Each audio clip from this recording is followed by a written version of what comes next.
Meus amigos e minhas amigas, inclusive virtuais, vamos estar falando aqui para vocês de um tipo de corrupção que não se comenta, que é a chamada dívida pública.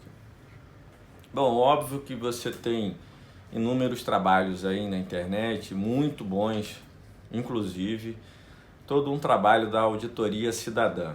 A verdade é que essa dívida pública, ela não é comentada porque é a corrupção do mercado. A única corrupção que é comentada é a do Estado. Mas essa corrupção do mercado é tão, ou até mais danosa, que a corrupção do Estado. A questão é que o mercado é vendido como santo, como Deus. Ah, porque o mercado quer isso, o mercado quer aquilo. Explicando para você em poucas palavras o que é o mercado é o que pensam e o que querem, né, e o que fazem, né, os 64 bilionários que mandam no Brasil. Isso é o mercado. Então, é importante você saber que existe a corrupção no mercado. E a corrupção no mercado se materializa pela dívida pública interna. Como é que funciona isso? Essa dívida pública, ela é, em grande medida, fabricada. Por que nós podemos dizer isso? Por exemplo, na Grécia, a auditoria que foi feita constatou que 40% da dívida pública era roubalheira pura, né? Isso lá na Grécia. Imagine isso, o quanto isso representa na dívida pública brasileira. Nós temos que entender que esse processo de endividamento foi feito o golpe de Estado no Brasil de 64, para aqueles que querem e apoiam o golpe militar, a intervenção militar, é importante saber isso. Foi dado o golpe militar para passar essa agenda de endividamento do Brasil, para gerar a dependência do Brasil e se fazer todo um processo de concentração de renda e de remessa de dinheiro para fora do Brasil, e concentração de renda na mão aqui de rentistas, né, na mão de banqueiros que não produzem absolutamente nada. Você sabe o que um banqueiro faz? Nada, né? Um advogado faz, um médico faz, um pedreiro faz, mas um banqueiro não faz absolutamente nada. Você deposita lá no banco, não é isso? Ele usa ele te remunera lá, né, se você fizer uma aplicação financeira, porque aquele dinheiro ele vai emprestar. Né? Spread bancário é isso. O juro que é a diferença entre o juro que ele te paga para você deixar o dinheiro lá e o que ele vai ganhar, a diferença em cima do juro que ele vai cobrar para emprestar o dinheiro para alguém que foi lá. Ele vai te pagar menos e vai cobrar mais, né? Ou seja, se você aplicar um dinheiro no banco, você vai receber bem menos do que se, por exemplo, você pegar um empréstimo no banco. Você vai pagar um juro muito maior do que no banco. Aí você vai fazer um encontro de conta e vai ver que realmente o banco só serve para, né, ninguém sabe o que. Mas tá aí. Os bancos estão aí e mexem com todo esse tipo de fraude. Tá certo? Então, como é que surge essa dívida pública na ditadura militar? Né, uma coisa chamada juros flutuantes. Então, o governo brasileiro tomou um dinheiro, por exemplo, dos Estados Unidos a juros de 5%, 6%. Como era juro flutuante, daqui a pouco esse juro passou para 25%, 26% e o Brasil já não teve mais como pagar, né, aqueles juros e começou a rolagem da dívida. E sempre que eles querem concentrar a renda e aumentar a remessa desses capitais, dão um golpe de Estado aqui, tira algum projeto nacional, algum projeto de desenvolvimento nacional e com o tema da corrupção. Então esse tema da corrupção, normalmente usado pelo fascismo ou por esses agentes financeiros que compram a mídia e setores afins, foram usados, por exemplo, contra Getúlio Vargas, porque ele era corrupto? Não, porque ele tinha um projeto nacional para o Brasil. E esse queria impedir esse projeto nacional, porque o Brasil é a maior potência, a potência mais rica em termos de recursos né, naturais do mundo. Então, obviamente que ninguém quer deixar que o Brasil se desenvolva, né, porque se o Brasil se desenvolver, ele não vai precisar de ninguém, né? Então ele tem que ter uma elite corrupta e entreguista, exatamente para ele não se desenvolver e as riquezas do Brasil ficar o Deus dará das potências mundiais, principalmente da nação norte-americana. Por isso que todo golpe de Estado no Brasil é dado e tramado pelos americanos, e esse de 2016 não foi diferente.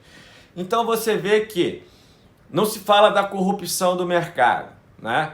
E só se fala da corrupção do Estado quando se quer derrubar um inimigo do mercado que é corrupto. Tá dando para entender? Então, foi usado essa tramóia da corrupção contra Getúlio Vargas, que era um homem honrado, não aguentou a pressão, deu um tiro na cabeça. Inventaram um apartamento contra a JK, que ele era dono de um apartamento, de uma fraude, isso e aquilo, e ele não pôde se reeleger. E depois, JK, que era apenas um desenvolvimentista, que também tinha aberto o Brasil para o capital estrangeiro. E depois JK aparece morto, né? Num acidente estranho aí de carro. Bom, e agora com os governos PT, Lula e Dilma também tinha essa agenda de endividamento para aumentar a dívida no Brasil, e vocês vão ver questão dos números, né? Vamos estar aqui conversando com você a questão dos números. Em 2010, a dívida estava em 1,9 trilhões, tá? 2011, a dívida estava aí, já foi final do governo Lula, início do governo Dilma. 2011, a dívida estava em 1,6 trilhões. 2012, a dívida estava em 2 trilhões. Você vê que ela vem se mantendo, né? 2013, a dívida estava em 2,12 trilhões. 2014, em 2,29 trilhões. Aí você já começa a ter um crescimento espantoso da dívida. 2000, que é o ano do golpe, né? Que há todo aquele boicote ao governo Dilma. A Dilma governou até o ano 2014. 2015, a dívida dá um aumento, mas ainda se mantém. 2,79 trilhões. Já em 2016, quando assume o Temerário, a dívida já passa para 3,11 trilhões. Em 2018, essa dívida já está em mais de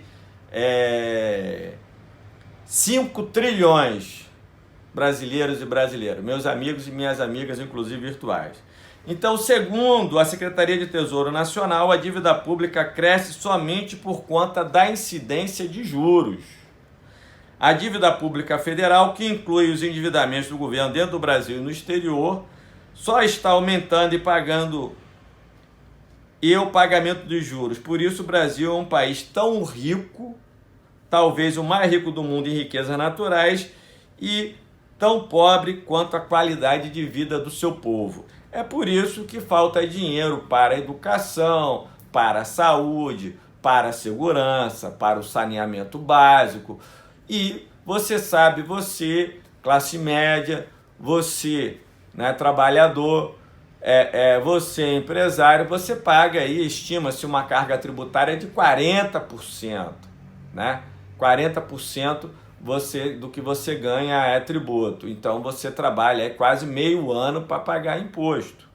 E essa situação para quê? Para pagar os juros, a chamado primário, né? O resultado primário que eles chamam, não é isso? Então você trabalha aí para pagar os juros da dívida aos parasitas, a donos de banco, aos rentistas, né? Toda essa galera que não dá um prego numa parede, né? Então essa é uma corrupção que ninguém fala, né? Aí do superávit primário é isso, para ter os juros para pagar para esses parasitas, essa sangria para pagar esses parasitas aí do sistema financeiro, esses rentistas.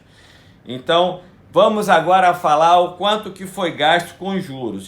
Só para pagamento de juros, 2012, 2,7 bilhões, 2013, 218 bilhões, 2014, 234 bilhões, 2015, 367 bilhões só para pagamento de juros. Bom, números da força-tarefa da Lava Jato, a única corrupção que você ouve falar, curiosamente, né? Estima-se que foi 10 bilhões da Petrobras, assim, de todos esses anos aí. 6 bilhões foram reconhecidos pela própria Petrobras, segundo os dados da Lava Jato, e estima-se que a corrupção no Brasil seja de 200 bilhões ano. Então, só de juros se pagou, né, por uma dívida imoral e ilegal que já foi paga há muito tempo. É isso? Imagine uma dívida que você pegou 100, já pagou 1.000, já pagou 1 milhão e a dívida só está crescendo, né? Ela é quase que o dobro, hoje em dia já está, né? Mais do que o dobro, né?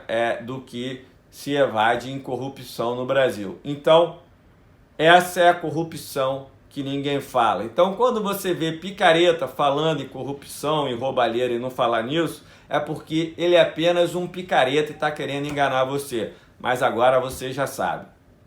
Obrigado e até a próxima.